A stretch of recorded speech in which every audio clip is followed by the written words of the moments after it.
मागायचे असतील मागू नका, भगवंताकडे सकाळी उठल्या उठल्या एवढंच मागा की माझ्या मनामध्ये कुणाविषयी दुर्बुद्धी येऊ नये. तुकोबराय मागतात ते संत आहेत, संत असून पण म्हणतात की दुर्बुद्धी ते मना कदा नुपजो नारायणा. म्हणून सकाळी उठल्या उठल्या सांगा की भगवंता मला सद्बुद्धी माझ्या मनामध्ये व्हावं, माझ्या हातून दुसऱ्याचं कल्याण व्हावं, अहित होऊ नये. नाहीतर असं सांगतात अनेकाच्या घाते मानीचा संतोष आणि सुख दुःख दोष अंगाला. अनेकाचे घाते ज्याची निवतील चित्ते तोची ओळखावा पापी आणि निरायो शीघ्र कोपी. प्रमाण आहे, प्रमाणाशिवाय कुठलीच गोष्ट नाही आपल्याकडे, प्रमाणाशिवाय आपल्याकडे कुठलीच गोष्ट नाही आणि मांडत पण नाही. तो शास्त्री बाबांचा प्रसाद आहे. प्रमाणाशिवाय बोलायचं नाही, प्रमाण असेल त्या गोष्टीला तरच बोलायचं. म्हणून करता आपल्या मनामध्ये वासना चांगली पाहिजे की दुसऱ्याचं कल्याण व्हावं. भगवंताला सांगायची गरज नाही, आपलं आपोआप भगवंत कल्याण करत असतो. म्हणून करता असं त्या ठिकाणी सांगतात, अरे भगवंत चांगली जर वासना केली तर मला सांगा वासना भगवंत का पूर्ण करणार नाही. तो 5 वर्षाचा उपमन्यू सगळ्यात महाराज श्रेष्ठ उदाहरण आहे. बघा अतिशय सुंदर अशा प्रकारचा दृष्टांत आहे. आपल्याकडे थोडासा वेळ राहिलेला आहे पण ऐका. जे चित्ती जया वासना या विषयावर बोलतो मी. ज्याच्या एखाद्याने मनामध्ये चांगली इच्छा प्रगट करावी आणि ती भगवंताने त्या ठिकाणी मनोरथ त्या भक्ताचं पुरवावं. बघा तो 5 वर्षाचा उपमन्यूने कोणती इच्छा केली तर बघा त्या 5 वर्षाच्या उपमन्यूचा जर त्या विचार जर आपण जर केला ना, तो छोटासा उपमन्यू, त्या उपमन्यूचा गरीब कुटुंबामध्ये अतिशय बिकट परिस्थिती, अतिशय दयनीय अवस्था आणि अशा अवस्थेमध्ये त्या उपमन्यूचा त्या ठिकाणी जन्म झाला. बघा आणि जन्म झाल्याबरोबर एखाद्याचं काय नशीब असावं. येतानाच 18 विश्व दारिद्र्य घेऊन एखादा व्यक्ती जन्माला येत असतो. 18 विश्व दारिद्र्य घेऊन एखादा व्यक्ती जन्माला येत असतो का त्याच्या कर्मामुळे. आपल्याला जर या जन्मामध्ये आपली जर चांगली भक्ती असेल त्याचं पुढच्या जन्मी आपल्याला फळ भेटेल. प्राप्त पुण्यकृताम लोका निश्चित्वा शाश्वती समाहा सुचिनाम श्रीमताम गेहे योग भ्रष्टो विजायते. त्याचा योग भ्रष्ट पुरुषाच्या कुळामध्ये पुढच्या जन्मी जन्म होईल. ज्ञानाच्या पुरुषामध्ये त्याचा जन्म होईल. केलेलं कर्म कधी वाईट जात नाही.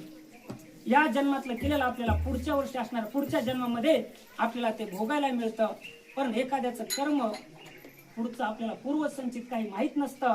तसं त्या उपमन्यूचा जन्म आणि घरामध्ये 18 विश्व दारिद्र्य आणि अशा अवस्थेमध्ये त्या उपमन्यूची आई त्या 5 छोटासा मुलगा छोटासाच होता आणि त्याला रोज बघा दूध म्हणून पिठाचं पाणी पाजायची. घरामध्ये कुठल्या प्रकारची गाय वगैरे काहीच नव्हतं दुधासाठी आणि तिची आई त्या उपमन्यूचे रोज दूध म्हणून त्याला पिठाचं पाणी पाजायची. एक दिवशीचा प्रसंग, तो उपमन्यू आपल्या बालमित्रा समवेत बाहेर खेळायला गेला. कुठे बाहेर तो खेळायला गेला आणि खेळायला गेलेला असताना एक बालमित्र श्रीमंत घराण्यातला होता आणि त्या बालमित्राने त्या उपमन्यूला त्याला घरी नेलं आणि घरी नेल्याच्या नंतर आता श्रीमंत म्हटल्याच्या नंतर काय हो, त्याला सोफा बसायला दिला आणि दिल्याच्या नंतर त्याचा एक पाहुणचार करावं म्हणून आपल्या घरामध्ये आलेल्या अतिथ्याचा पाहुणचार केला पाहिजे म्हणून एक छोटासा घर असेल म्हणून त्या मुलाला त्या ठिकाणी तो घर श्रीमंताचं होतं आणि ग्लास दुधाने भरलेला. बघा तो उपमन्यू हा भगवान शंकराचा भक्त बरं, काही लक्षात असू द्या, छोटासा. आणि तो ग्लास त्या असणाऱ्या त्या उपमन्यूच्या हातामध्ये दिला आणि तो दूध त्या ठिकाणी पिला आणि त्याने विचारलं हे नेमकं काय आहे. पुणे त्या उपमन्यूने आणि विचारल्यावर सांगितलं. तो मित्र म्हणतो अरे वेड्या, तुला माहित नाही का हे दूध आहे. मग तू म्हणतो, तो विचार मनामध्ये करतो हे जर दूध आहे तर माझी आई मला आजपर्यंत दूध म्हणून नेमकं काय पाजत होती. बघा तो म्हणतो हे जर दूध आहे तर मला माझी आई आजपर्यंत दूध म्हणून काय पाजत होती. त्याच्या मनामध्ये विचार आला आणि तो धावत त्या ठिकाणी तो ग्लास त्या ठिकाणी ठेवला आणि विचार करतो नेमकं असणार काय असावं, म्हणून तो धावत धावत धावत आईकडे गेला आणि आईला विचारलं, आई तू खरंच सांग, आज मी माझ्या बालमित्रासमवेत गेलो आणि मी आज त्या ठिकाणी खरं दूध असणार पिऊन आलेलो आहे. म्हणून तो उपमन्यू त्या ठिकाणी बालहट्ट म्हणतात, त्या बालहट्टाने विचारतो, आजपर्यंत मी दूध पिऊन आलोय, तू मला दूध म्हणून जे पाजत होतीस ते नेमकं काय होतं तू मला सांग. त्यावेळेस त्या उपमन्यूच्या आईच्या डोळ्यामध्ये अश्रू आले आणि सांगितलं की बाळा, लहान मुलापासून तरी आता कुठपर्यंत तुझ्यापासून लपून ठेवावं, तुला कधी ना कधी सांगावंच लागणार होतंच आणि तू आज मला विचारतोसच, तर ऐक, आजपर्यंत तुला मी जे दूध म्हणून जे पाजलं, ती आई डोळ्यामध्ये अश्रू आहेत आईच्या आणि आई सांगते, बाळा मला माफ कर, मी काय करणार, आपली परिस्थितीच गरीब आहे बाळा, आपल्या घरामध्ये 18 विश्व दारिद्र्य, आपल्या घरामध्ये कुठली गाय नाही दुधाची, म्हणून तुला आजपर्यंत मी जे दूध पाजलं ते दूध नव्हतं, ते पिठाचं पाणी दुधामध्ये काढून तुला पाजलं, तुम्हाला क्षमा कर. कोण? आई सांगते, ते दूध नव्हतं, पिठाचं पाणी होतं. मग त्यावेळेस तो उपमन्यू म्हणतो, असू दे आई, काही हरकत नाही, आपली परिस्थितीच गरीब आहे ना, मग आपली आई परिस्थिती सुधारणार नाही का, आपल्याला दूध भेटणार नाही का. कोण? तो उपमन्यू म्हणतो. त्यावेळेस त्याची आई सांगते, आपल्याला दूध नक्कीच भेटेल, पण कधी आपल्यावर त्या भगवंताने, त्या भगवान शंकराने आपले इष्टदेव आहेत आणि त्या इष्टदेवतेचं जर तू जर भजन जर केलंस, त्या इष्टदेवतेची तू जर भक्ती जर केलीस, तर ते असं सांगतात, त्रिभुवनामध्ये उदार आहेत, सर्वच असणारे त्या ठिकाणी इच्छा पुरवणारे आहेत आणि त्यांनी जर तुझ्यावर बाळा कृपा जर केली तर तुझं असणारा त्या ठिकाणी सर्व काही ते मनोरथ नक्कीच पूर्ण केल्याशिवाय राहणार नाहीत. आणि असं त्या आईचे असणारे त्या शब्द त्या उपमन्यूने ऐकले आणि भगवान शंकराची महाराज भक्ती केली त्या 5 वर्षाच्या उपमन्यूने, आणि त्या एवढी भक्ती केली आणि ती भक्ती पाहून भगवान शंकर त्या ठिकाणी प्रसन्न झाले आणि एक वाटीभर दूध, एक ग्लासभर दूध मागणाऱ्या उपमन्यूला भगवान शंकर किती उदार आहे बघा, एक समुद्र भरून दूध शिराचा सागर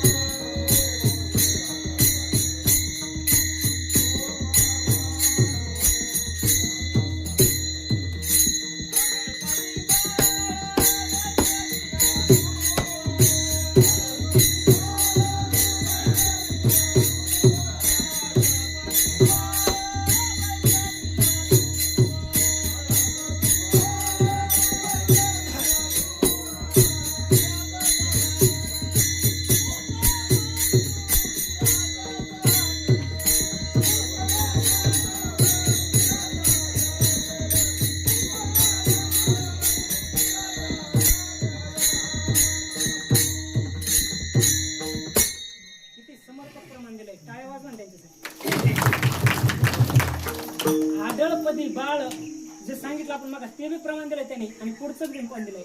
आढळपदी बाळ भैसवीला ध्रुव आणि शिराचा सागर उपमन्यू. त्या बाळाला पण आढळपद दिलं एवढा उदार आहे. आणि या उपमन्यूला जो उपमन्यू एक वाटीभर दूध मागत होता त्या वाटीभर दूध मागणाऱ्या उपमन्यूला शिराचा सागर म्हणजे समुद्र भरून दूध दिलं. याचं ओवी ज्ञानेश्वरी मध्ये पण आहे. कोणती? पाहे पा श्री शंभूची प्रसन्नता भगवान शंकराची.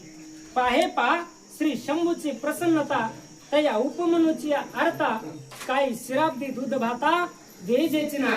बरोबर महाराज. या भगवान शंकराचा आपण विचार जर केला तर आणखीन एक ओवी सांगतो. मागा दूध दे म्हणितल्यासाठी बघा या भगवान शंकराचा उदारतेचा विचार जर केला तर ज्ञानोबाईंच्या भाषेमध्ये मागा दूध दे म्हणण्यासाठी अवघी शराब्दीची करुणी वाटी आणि उपमनुकडे दुर्जटी ठेवली जैसी.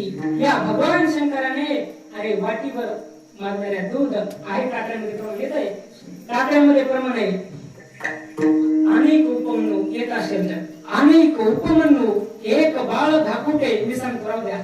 अनेक उपमनु एक बाळ धाकुटे न देखे न चलवे जना चालते वाटे घातली लोळणी का हरी नाम बुबाटे आणि पावला त्या कारणे घ्याव घातली नेते.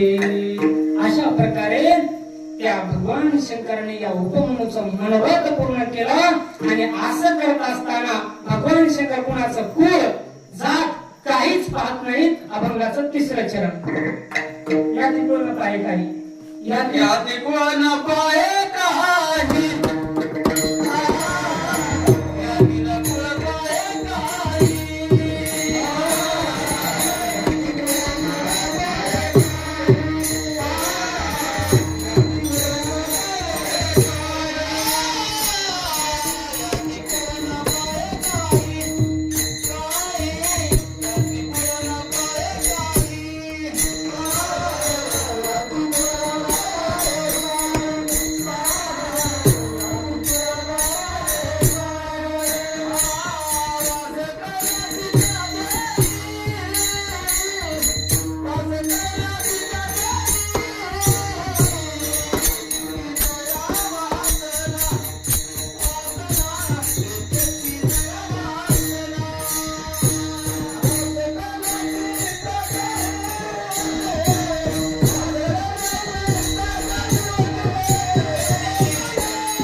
कैलासी त्या देई. झालं आपल्याला 5 मिनिटांमध्ये सेवा समाप्त करायची आहे.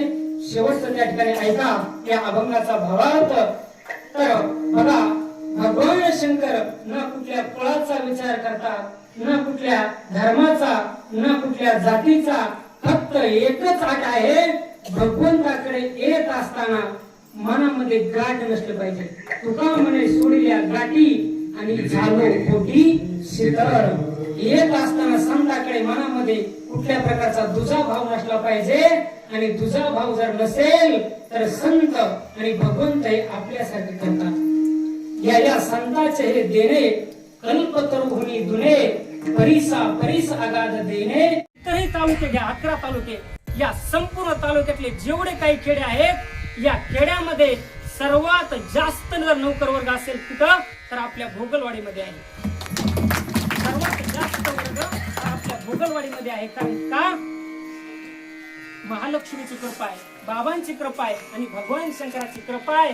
म्हणून तुम्ही बघा आज अनुभव आहे. हे काही आपण मी काय फेका पिकी नाही, सर्वांना माहिती. भोगलवाडी म्हणलं 1 नंबरचा वर्ग महाराज इथं आढळतो. बरोबर आहे. ही कृपा आहे साधू संतांची. म्हणून करता हा आनंद आहे. बाबांचं मंदिर होतंय हे असणार खूप आनंदाची गोष्ट आहे. आणि त्याच बाबांचा असणारा त्या ठिकाणी पाईक म्हणून आज भगवान गडावर देखील ज्या संत भगवान बाबांनी माऊलीची पेटी आपल्या गळ्यामध्ये, ज्ञानोबरांची समाधी जी भगवान बाबांनी आपल्या गळ्यामध्ये परिधान केली तीच असणारी समाधी आज बघा भगवान बाबांच्या पाठीमागे ज्ञानोबरांचं भगवान गडावरती अतिशय सुंदर अशा प्रकारचं मंदिर होतंय. कारण का तर हे आपल्याला पिढ्या त्या ठिकाणी भगवान बाबाचं ज्ञानोबरा त्या ठिकाणी आपल्याला दर्शन घडावं आणि साधू संतांची ज्ञानेश्वरीची त्या ठिकाणी सेवा घडावी हाच उद्देश. म्हणून करता त्या गडावर यशवंतराव चव्हाणांच्या हस्ताने ज्ञानेश्वरी विद्यापीठाची स्थापना झाली आणि तेच पुढे ज्ञानोबरायांचं मंदिर व्हावं म्हणून गुरुवरे शास्त्री बाबांच्या संकल्पनेतून माऊली ज्ञानोबरायांचं मंदिर आज आपलं त्या ठिकाणी गडावरती साकार होतंय. विठ्ठला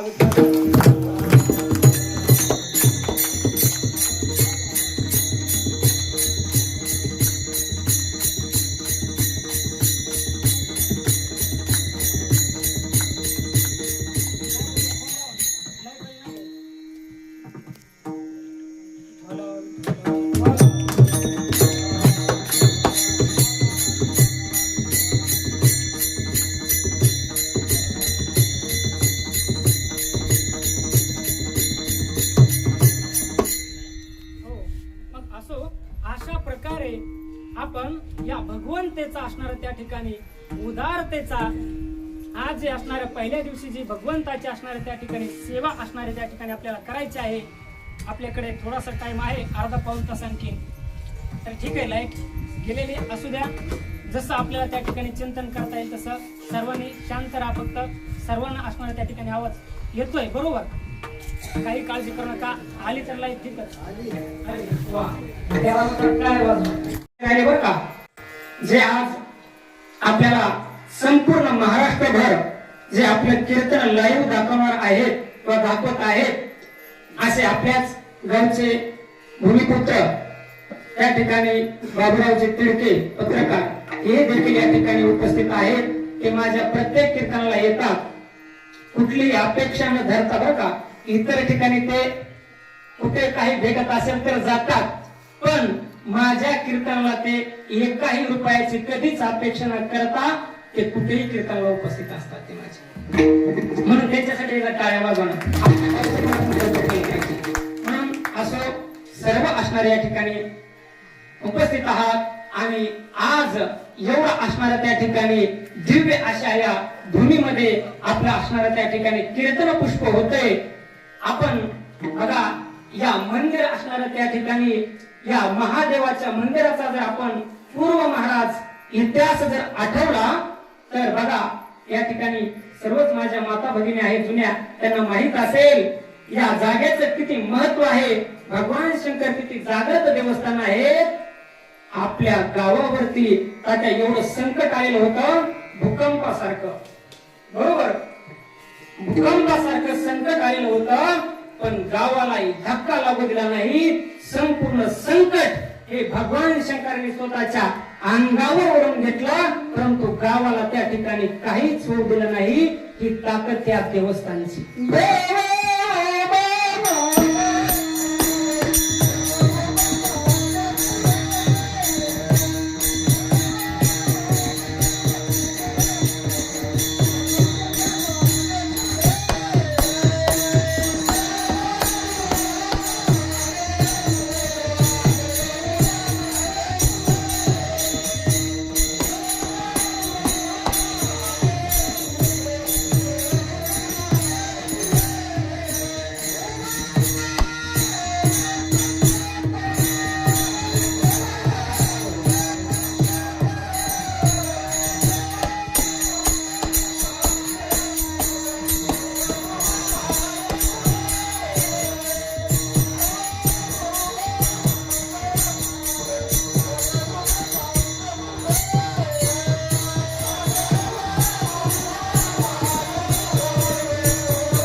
देव उभा मागे पुढे उघडी कोडे संकट.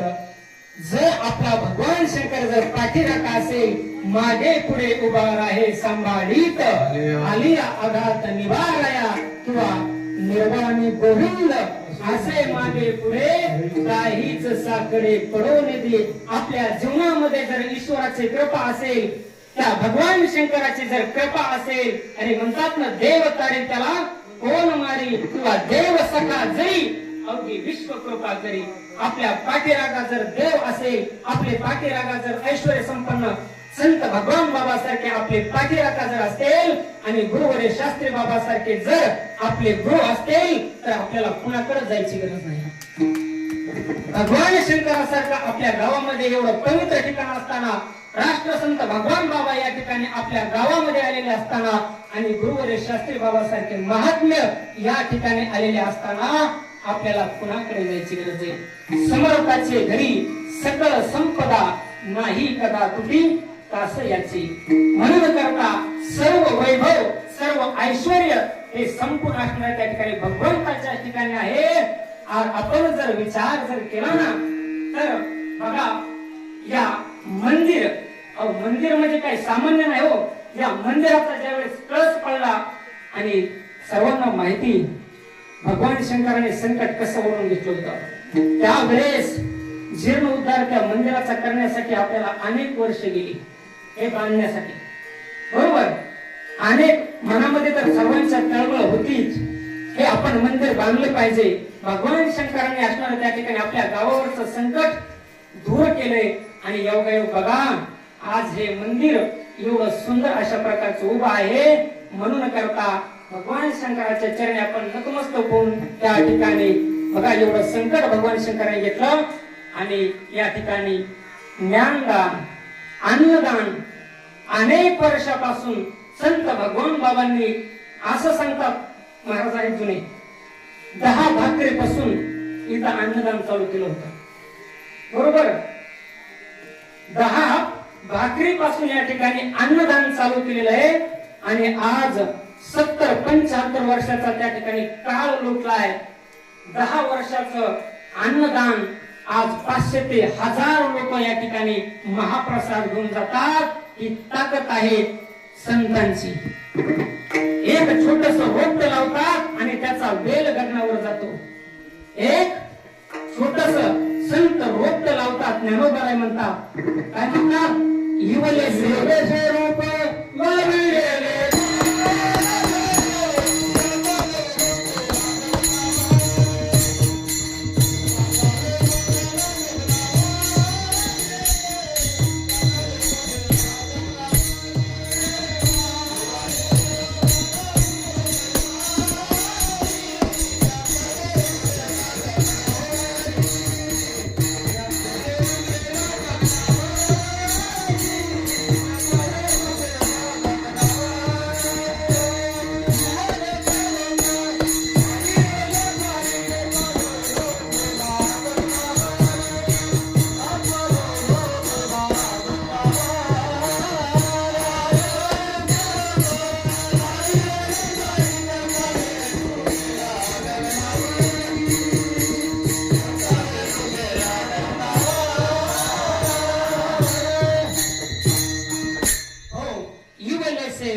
लाविले द्वारी त्याचा बेलू गेला गगनावरील. आहे का नाही तात्या? 10 लोक पहिले असणारे 5 लोक या ठिकाणी येत होते, पण आज बघा एवढे लोक या ठिकाणी येतात. याला म्हणतात इवलेसे रोप लाविले द्वारी आणि त्याचा बेलू गेला गगनावरी. मोगरा फुलला आणि कळ्या विचिता फुल भरू फुले विचिताची भरू कडी असे आला. त्या ठिकाणी एक बहर जातो फुलांचा एक बहर गेल्याच्या नंतर परत दुसरा बहर येतो आणि अधिक जोमाने येतो. तसं प्रकारे हे ज्ञानदान, हे अन्नदान दिवसेंदिवस वाढत चाललंय. हे दिवसेंदिवस वाढत चाललेलं आहे. आणि मंदिराची तुम्हाला वाटेल फक्त मंदिरात काय यावं, अहो मंदिरात याच्यासाठी, मंदिर या शब्दाचा अर्थच आपण जर पाहिला, मंदिर म्हणजे तरी काय हो, या ठिकाणी आल्याच्या नंतर तुम्हाला अनुभूती येत असेल आई कोणती, इथं आल्याच्या नंतर माणसाला प्रसन्न वाटतं. घरामध्ये असताना तुम्ही अनुभव घेऊन पहा आणि या ठिकाणी आल्याच्या नंतर तुम्ही अनुभव घेऊन पहा, तुम्हाला नक्कीच त्या ठिकाणी अनुभव असण्याशिवाय राहणार नाही. इथं आल्याच्या नंतर मन शांत वाटतं, बरोबर. इथं आल्याच्या नंतर माणसाला मन शांत राहतं. अरे मंदिर शब्दाचा अर्थच आहे जिथं मंगलता आहे, जिथं दिव्यता आहे आणि जिथं रम्यता आहे त्याला मंदिर म्हणतात. कळालं? मंदिर म्हणजे मंगलता, दिव म्हणजे दिव्यता आणि र म्हणजे रम्यता. ज्या ठिकाणी वास्तव्य असतं त्याला मंदिर म्हणतात. आणि ते मंदिर हे भगवान शंकराचं आपल्या गावामध्ये झाले आणि योगायोगाने सर्वांच्या कृपेने राष्ट्रसंत भगवान बाबांचं पण आपल्या गावामध्ये मंदिर होतंय. सर्वांनी टाळ्या वाजवा. मंदिराची ताकद सोपी नाही. मंदिर त्या ठिकाणी असं सांगतात, गावामध्ये असल्याच्या नंतर गावाचं रक्षण करत असतं. आता सांगितलं तुम्हाला, त्याच्यासाठी मंदिर असतं. ज्या ठिकाणी साधू संत या ठिकाणी चरण स्पर्श झालं, त्यांचे उपकारातून त्यांच्या बघा आपल्यावर काही महाराज ऋण असतात, जसं की देव ऋण, पितृ ऋण, आचार्य ऋण, संत ऋण, मात्र ऋण अशा प्रकारचे काही ऋण आपल्या जीवनामध्ये असतात आणि ते साधू संतांनी कोणतं आपल्यावर ऋण केले, कोणतं आपल्यावर ऋण केले. अरे या अज्ञानी समाजाला बाबांनी सज्ञानी बनवलं. ज्या अर्थी आपल्या हातामध्ये वाघुऱ्या होत्या, आपल्याला शिक्षण म्हणजे काहीच माहित नव्हतं. माहित होतं का हो? नाही. या डोंगर दऱ्यामध्ये येऊन संत भगवान बाबांनी जी क्रांती केली ती अलौकिक आहे, दिव्य आहे. आणि ती क्रांती जर आज जर बाबांनी केली नसती तर तुम्ही या ठिकाणी बसला नसतात. आज तुम्ही कुठेतरी परमार्थामध्ये येतात, बसतात आणि आनंद घेतात. हे प्रतीक कशाचं जर असेल ते संत भगवान बाबा या भागामध्ये आले म्हणून करता ही झालेली क्रांती आहे. किंवा आज महाराज तुम्हाला लवण वाटेल, मोठमोठे IPS, PSI, collector, doctor, engineer, पुन्हा सायंटिस्ट जेवढे काही या भारत देशामध्ये मोठमोठे त्या ठिकाणी पद आहे, या पदावरती आज या डोंगर दऱ्यातला समाज आपल्याला पाहायला भेटतो. ही कृपा जर कशाची असेल तर ती संत भगवान बाबांनी असणारे त्या ठिकाणी केलेल्या कृपेचा असणारा प्रसाद आहे.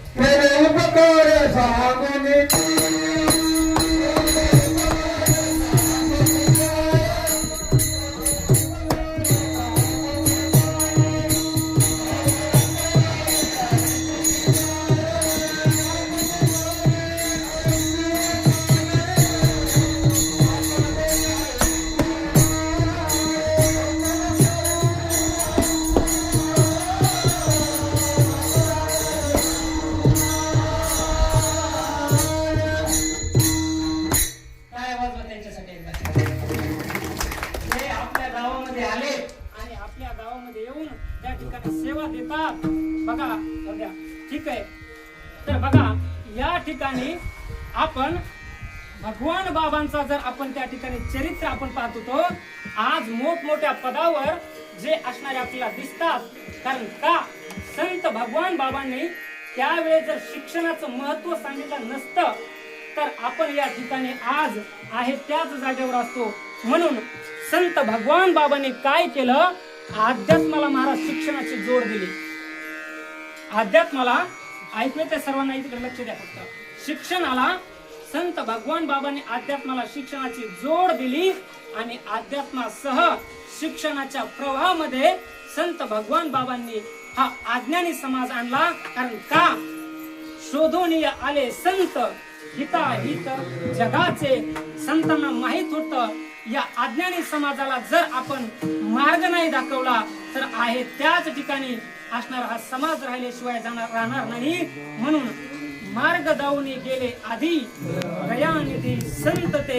म्हणून त्या संतांनी आपल्याला मार्ग दाखवला आणि त्या मार्गाचं आपण त्या ठिकाणी आचरण केलं. म्हणून आपले त्या ठिकाणी मुलं आज डॉक्टर, इंजिनियर आहेत.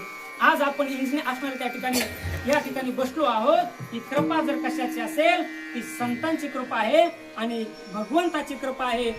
बघा भगवान शंकर असतील किंवा जागृत देवस्थान आपल्या गावातली महालक्ष्मी असेल आणि संत भगवान